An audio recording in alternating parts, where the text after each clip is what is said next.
Pessah à portée de doigt. Paro, le roi d'Égypte, ce terrible tyran, décréta que les Juifs, hommes, femmes et enfants, devaient travailler dur et sans relâche à fabriquer des briques, s'épuisant à la tâche. Tout garçon qui naissait, les Égyptiens le prenaient, et dans les eaux du grand fleuve le Nil ils le jetaient. Les enfants d'Israël, devant toute cette souffrance, supplièrent Hachem de leur envoyer la délivrance. Hachem entendit alors leurs pleurs. Il choisit Moshe pour être leur sauveur. « Renvoie le peuple, dit-il à Paro, mais celui-ci s'entêta et reçut sa punition. Le sang, les grenouilles, les poux, en tout, 10 plaies terribles, jusqu'à ce que Paro les supplie. « Partez, vous voilà libres !» Tout le peuple se mit en route dans la précipitation. Chargé de grandes richesses, ce fut la rédemption. Les enfants d'Israël partirent avec tellement d'entrain que leur pâte donna de la matzah plutôt que du pain. Depuis lors, 7 jours durant, chaque année nous fêtons les fabuleux miracles de notre libération.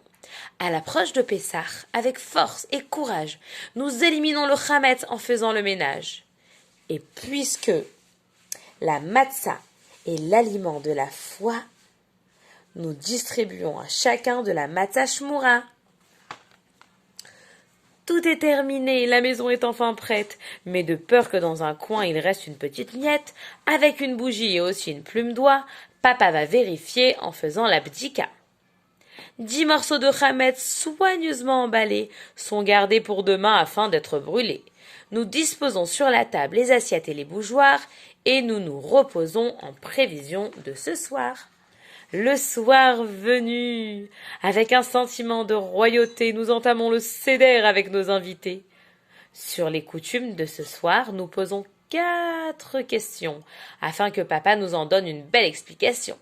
La réponse nous est donnée en lisant la Haggadah, avec 4 verres de vin, le Hallel et bien sûr le repas. Les nuées de gloire entouraient nos ancêtres dans le désert. Les Égyptiens les avaient poursuivis jusqu'à la mer. Ils se crurent perdus et faillirent désespérés.